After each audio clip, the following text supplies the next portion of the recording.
3년 동안 카메라가 그를 안 잡았어요. 잡혀도 3초였어요. 3초 잡힌 사람이 18일 만에 30억 뷰를 찍었습니다. 류샤오시 출연작 TOPO 영상 보신 분들 계시죠? 거기서 1위가 성화분덕납이었어요. 30억 뷰 그 작품이요.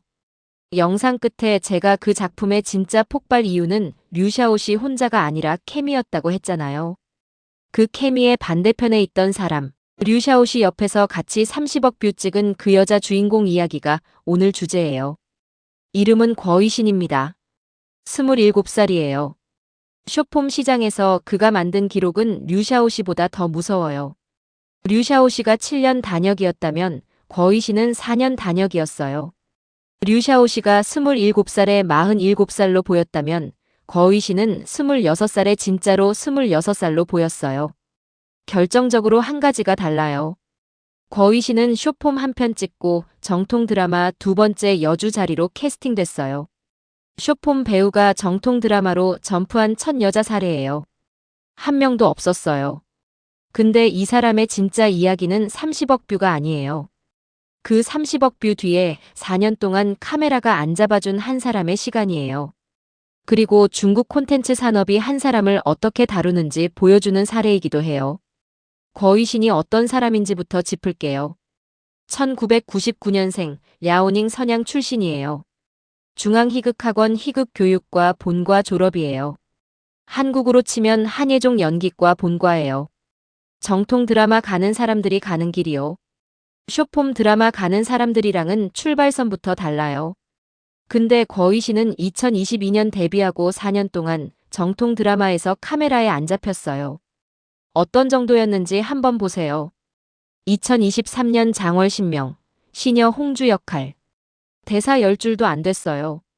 같은 해 1년관산 류시시 옆 시녀 역할. 대사 2줄, 카메라에 잡힌 시간 3초. 호화교사록 단역. 2024년 여렴 단역. 양자 허계주연의 승환기 무명 배경판 릴리. 4년 동안 정통 드라마에서 그를 본 사람이 거의 없어요. 이게 정통 드라마 시장 캐스팅 시스템이에요. 메인 자리는 정해진 소속사들 안에서 돌아요. 신인이 들어갈 자리는 거의 없어요. 들어가도 단역, 카메라가 1초 잡고 끝이에요. 거위신처럼 중앙희극학원 본과 졸업한 사람도 그 시스템 앞에서는 4년 동안 단역만 받아요. 이 정도면 보통 그만둬요. 중앙희극학원 본과 졸업했는데 4년 단역이라는 게 견디기 어려워요. 동기들은 광고 나오고 주연 들어가는 시간에 거위신은 카메라 뒤에서 차 건네는 동작 연습하고 있었어요. 근데 거위신은 안 그만뒀어요. 한 인터뷰에서 그가 그래요. 베이징에 남고 싶어서 단역이라도 했어요. 사실은 베이징에 남는 거 자체가 사치였거든요. 30대 캐릭터든 군중이든 다 받았어요. 카메라에 3초 잡힐 거 알면서도 받았어요. 대학 다닐 때 연극 가르치는 알바를 했대요. 수업 끝나고 지하철 타고 가는데 정신이 다 빠져나간 느낌이었대요. 베이징 월세는 비싸고 단역비는 적고 그래도 한 번 더 카메라 앞에 서기 위해서 그렇게 살았어요. 여기서 진짜 이상한 게 있어요. 거위신은 그 단역들을 대충 찍지 않았어요. 한 시청자가 그가 단역으로 나온 장면들을 다시 찾아봤대요. 3초 잡히는 장면에서도 표정이 다 다르고 자세가 다 다르고 무명 캐릭터인데 작은 동작 하나하나 다 설계되어 있었대요. 카메라가 자기를 1초도 안 보는 4년 동안 1초 잡힐 때를 위해 표정 설계를 한 사람이에요. 시녀 역할인데도 차 건네는 손 각도가 회마다 다 달랐대요. 한 회는 손이 떨리고 다른 회는 손이 단단하고 같은 시녀 캐릭터인데 회마다 마음 상태가 다른 거예요. 옆에서 그를 본 동료 단역이 그래요. 이 사람은 카메라 안 보는데도 매번 진심이었어요. 이건 단순한 노력이 아니에요. 다른 차원의 집착이에요. 카메라가 한 번도 안 보는 사람한테 4년 동안 매일매일 자기를 다듬는다는 게요. 그리고 이 집착이 4년 동안 아무한테도 안 보였어요. 근데 이 지점부터 방향이 달라져요. 2024년 하반기 거위신은 쇼폼 드라마 시장에 들어가요. 정통 드라마에선 4년이 지나도 그를 안 봐주니까요. 쇼폼에서 처음으로 자기 이름이 새겨진 작품 몇 편을 찍어요. 총재 아빠 엄마 잘못 찾았어요. 호문 아기 아빠 묻기 등이요. 쇼폼 팬들 사이에서 이 여배우 연기 다르다는 말이 나오기 시작해요. 정통 드라마에서 4년간 다듬은 미세 표정들이 쇼폼 안에서 폭발한 거예요. 쇼폼 배우들은 보통 큰 감정으로 가요. 화내고 울고 분노하고. 거위 씨는 그 반대로 갔어요. 눈썹 한 번 떨리는 거, 호흡 한 번 멈추는 거, 어깨 살짝 굽는 거. 쇼폼에서 이런 디테일을 보여주는 사람이 처음이었어요. 여기서 또 하나 황당한 게 있어요. 거위신이 공식 행사 나갈 때 입는 드레스가 있어요. 검은색 반짝이는 긴 드레스인데요. 2023년 자기 영상 찍을 때, 2024년 작품 개봉식, 2025년 헝댄 쇼폼 드라마 행사 레드카펫까지 3년 동안 그 한 벌만 입었어요.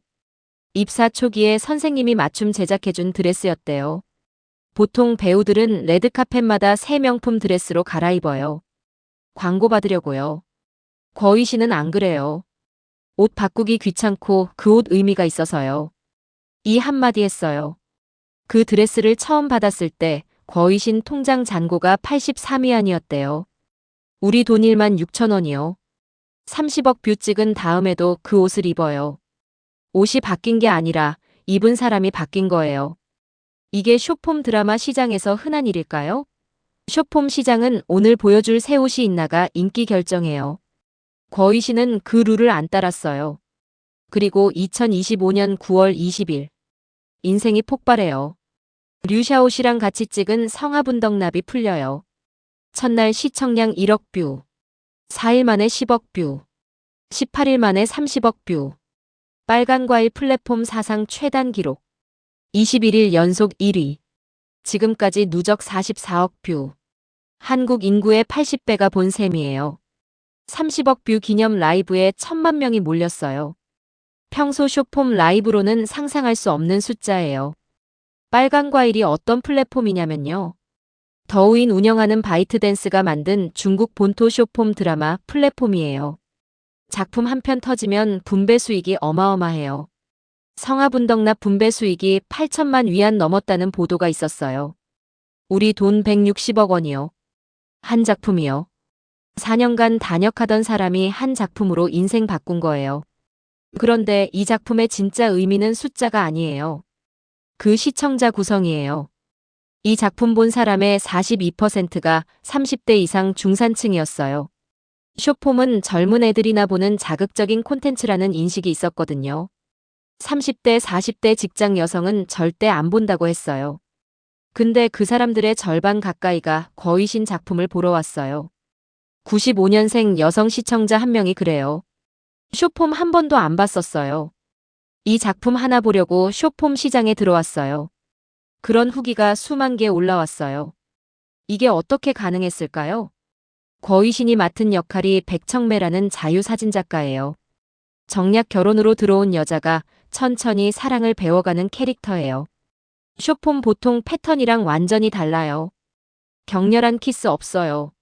손등에 빗방울 떨어지는 거, 우산 밑에서 어색하게 어깨 부딪히는 거, 욕실에서 등 돌리고 우는 거. 이런 장면들이 핵심이에요. 이건 쇼폼이 아니라 영화예요. 여기서 진짜 황당한 게 나옵니다. 거위신이 욕실에서 등을 돌리고 우는 장면이 있어요. 카메라가 등만 잡아요. 얼굴 안 나와요. 그런데 어깨가 미세하게 떨리고 호흡이 끊기는 그 장면 하나로 시청자들이 같이 울었대요. 한 평론가가 그래요. 이 사람은 정통 드라마 배우보다 정서절제를 더 잘한다. 쇼폼 배우한테 이런 평이 붙은 게 처음이에요. 근데 잠깐만요. 진짜일까요? 그가 정말 30억 뷰의 주인공일까요? 이런 의심도 한 번은 해보셔야 해요. 류샤오 씨가 옆에 있어서 그 후광으로 떠오른 거 아닐까요? 같은 작품에서 류샤오 씨 더우인 팔로워가 100만 늘었어요. 거위신도 비슷하게 늘었지만 이미지는 류샤오 씨가 다 가져갔잖아요. 그러면 거위신은 결국 옆자리 아닐까요? 저도 처음엔 그렇게 생각했어요. 근데 한 가지가 마음에 걸려요. 10월 5일이에요. 성화분덕납 공개된 지 보름 후. 빨간 과일 쇼폼 인기 차트가 발표돼요. 1위가 누구였는지 아세요? 류샤오 씨가 아니에요. 거의신이었어요. 류샤오시가 2위였어요. 같은 작품에서 같이 폭발했는데 더 멀리 간 사람은 거의신이었어요. 그리고 30일이 지나서 더 황당한 일이 일어나요. 10월 31일에 정통 드라마 옥점추 개봉식이 헝댄에서 열려요. 헝댄은 중국의 거대한 영화 촬영 단지예요. 청래랑 쉬로한이 주연이에요. 청래는 한국에서도 운지우로 알려진 그 배우예요. 그날 정통 드라마 개봉식 자리에 정통 드라마 배우 옆자리에 쇼폼 배우 한 명이 앉아 있었어요. 거의신이에요. 여러분, 정통 드라마 개봉식이 어떤 자리인지 아세요? 기자들이 빽빽하게 들어와서 사진 찍는 자리예요. 정통 드라마 배우 5년 한 사람도 못 가는 자리예요. 쇼폼 배우는 절대로 못 가는 자리예요. 근데 거의신이 거기 있었어요. 그것도 두 번째 여주로요. 그가 맡은 역할이 도자이예요. 거부 천금 대소저, 남주를 너무 좋아해서 후반부에 흑화하고 정략 결혼해서 무의 결혼에 빠지는 캐릭터예요. 쇼폼에서 30억 뷰 찍은 지 6주 만에 그 자리를 받은 거예요. 심지어 옥점추는 작품 개봉 한 달 전인데 여주도 미정이었어요. 원작 팬들이 캐스팅 안 결정 났다고 화를 내고 있었는데 거의신 합류 소식이 떴어요. 원작 팬들이 그 즉시 화를 멈췄어요. 쇼폼 출신이 정통 드라마 들어가는 거 보통은 반대인데 거의신은 받아준 거예요.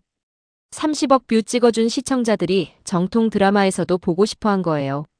이게 중국 콘텐츠 산업에서 처음 있는 일이에요. 정통 드라마 캐스팅은 보통 폐쇄적이에요. 메이저 소속사들이 자기 배우 밀어넣어요. 시청자가 원해도 시스템이 안 받아주면 안 받아줘요. 근데 옥점추 제작진은 받았어요. 시청자 30억 뷰가 그 시스템을 흔든 거예요. 한 사람이 시장의 룰을 바꿨다는 게 이 사건의 진짜 의미예요. 이게 끝이 아니에요. 거의신이 도자의 캐릭터 들어가기 전에 한 게 있어요. 원작 소설을 5번 읽고 캐릭터 분석 노트를 손으로 3만 자 썼대요. 매일 3시간씩 자세랑 걸음걸이 훈련했고 검은고 비슷한 중국 전통 악기까지 배웠어요. 47벌의 치파오를 입었는데 한 벌에 우리 돈 1,600만 원짜리예요. 그가 도자의 캐릭터 처음 받았을 때 한 말이 있어요. 내가 이 자리에 어울리는 사람이 될 때까지 죽을 만큼 준비할게요. 죽을 만큼이라는 말 아무나 안 해요. 이게 쇼폼에서 30억 뷰 찍은 사람이 한 거예요. 쇼폼 끝나고 쉬어야 할 시간에 정통 드라마 캐릭터 만들기 위해 손에 건초염이 생겼어요. 긴 솜에 휘날리는 장면 다 직접 찍었고 딱이 맞는 장면도 대역 거부했어요. 한쪽 볼이 빨갛게 부어오를 때까지 직접 찍었어요. 그날 밤 호텔 방에서 얼음찜질하면서 자기가 한 말이 있대요. 한 번 더, 한 번만 더. 그리고 2026년 3월 19일에 옥점추 종영했어요. 종영하는 날 헝댄 촬영장에서 거의신이 울었어요. 팬들이 보라색 꽃바구니 가져갔어요. 도자의 캐릭터 색깔이 보라색이거든요. 같이 좋아하는 추광자라는 노래를 불렀어요. 그가 마이크 잡고 울면서 그래요. 봄은 올 거예요. 앞으로 갈 길 아직 멀어요. 4년 단역하던 사람이 30억 뷰 찍고 정통 드라마 종영하면서 한 말이에요. 봄이 왔다고 안 했어요. 봄이 올 거라고 했어요. 문제는 여기부터예요. 류샤오씨랑 테니안 이야기 기억하시죠? 류샤오씨는 시장에 영합 안 하고도 떠올랐어요. 테니안은 시장에 영합 안 해서 떠났어요. 같은 길 갔는데 결과가 정반대였어요. 그러면 거의신은요? 거의신은 그 둘 사이의 답이에요. 시장에 영합도 안 했고 시장이 외면도 안 했어요. 왜 그럴까요? 거의신은 4년 동안 카메라가 안 봐줄 때도 카메라 자세를 1초 단위로 설계한 사람이에요.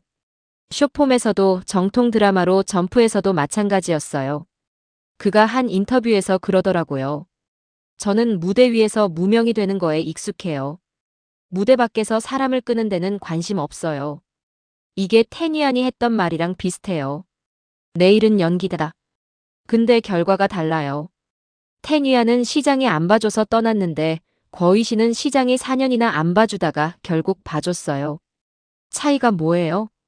결국 시장을 움직인 건 시스템이 아니라 사람들이었어요. 우리가 테니안 작품 안 봐서 테니안이 떠난 거고 우리가 거의신 작품 봐줘서 거의신이 떠오른 거예요. 근데 잠깐만요. 한 번 더 뒤집어 볼게요. 우리가 안 봐준 사람은 어떻게 됐을까요? 사라진 거예요. 테니안처럼요. 우리가 클릭 한 번 안에서 한 사람의 인생이 바뀐 거예요. 근데 여기서 진짜 소름 돋는 게 나옵니다. 거위 씨는 4년 동안 똑같이 연기했어요. 똑같이 1초를 설계했고 똑같이 표정 디테일을 다듬었어요. 달라진 건 연기가 아니라 우리의 클릭수였어요. 그 4년 동안 정통 드라마에서 우리가 그를 안 눌렀어요. 그래서 그땐 안 떴어요. 같은 사람, 같은 연기, 같은 집착이었는데요. 근데 진짜 무서운 건 따로 있어요. 거위신이 옥점추에서 맡은 도자이는 흑화 캐릭터예요. 후반부에 정략 결혼해서 무해 결혼해서 고통받는 사람이에요. 잘 나갈 때 시장이 결혼시키고 안 잘 나갈 때 시장이 외면하는 그 구조가 도자의 캐릭터에 그대로 들어있어요. 거위신 자신의 거울이에요. 종영식 날 그가 보라색 꽃바구니를 안고 우는 모습. 마이크 잡고 봄은 올 거예요. 앞으로 갈 길 아직 멀어요라고 한 그 한마디. 이 한마디가 그 영광 자리에 서 있는 사람의 진짜 마음이었을지도 몰라요. 봄은 왔는데 그 봄이 얼마나 길지 자기도 모르는 거예요. 첫 자리는 영광이면서 위험한 자리거든요. 저는 솔직히 모르겠어요. 다음에 거위신이 어디로 갈지요. 정통 드라마에서 자리 잡을 수도 있고 테니안처럼 어느 날 편지 한 장 남기고 떠날 수도 있어요. 다만 한 가지는 확실해요. 거위신이 4년 동안 1초도 허수로 안 살았다는 거. 같은 4년을 테니안도 살았어요. 차이는 우리가 받느냐 안 받느냐 그것뿐이에요. 류샤오시, 테니안, 거위신. 세 사람의 이야기를 시리즈로 보시면 중국 쇼폼 시장이 어떻게 사람을 만들고 어떻게 버리는지 그 구조가 보입니다. 오늘 영상은 여기까지예요. 좋아요와 구독 부탁드려요.